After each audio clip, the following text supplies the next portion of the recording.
In rereading my copy of Marco Polo last night regarding his time spent in Dunhuang, I was struck by the similarity, or not even similarity, how exactly he described a sheep sacrifice, in this case for the protection of the children, and how that just exactly fit what we saw here at the wedding last night.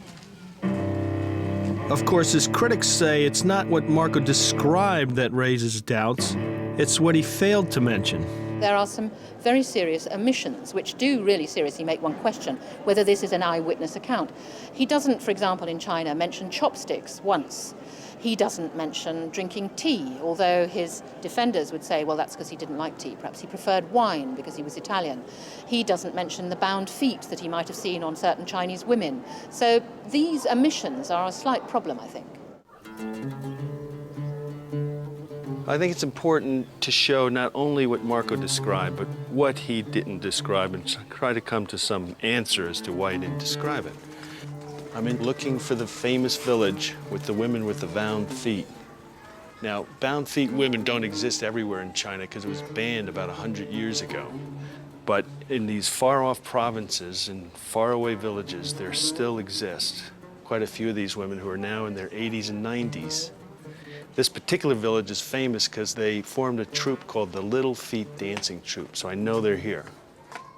Now, one of the biggest arguments by those non-believers in Marco Polo is this bound foot issue.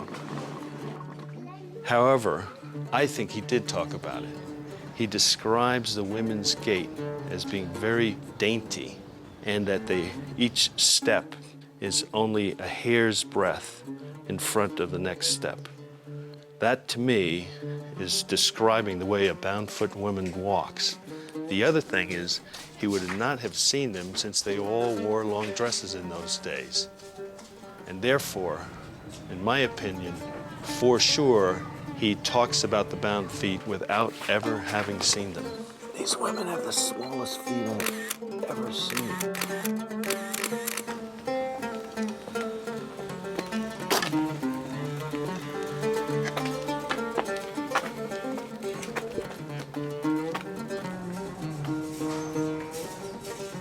Okay, so May, I understand these women have the smallest feet in the village?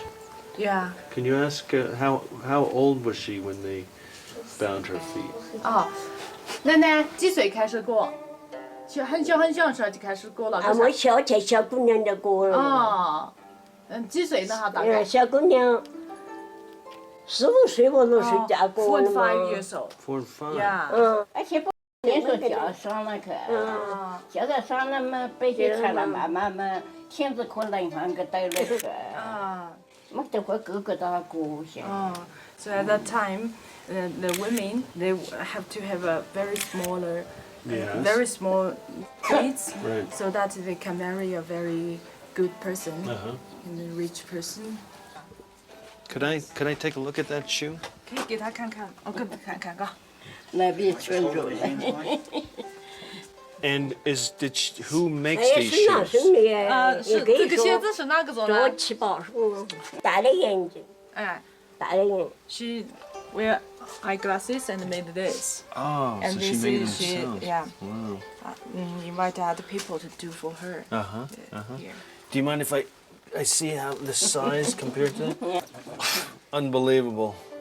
But what really is amazing to me is they've been able to have a pretty darn normal life. And obviously there's no shame to this. They seem to be very proud of their feet. That is just an amazing practice.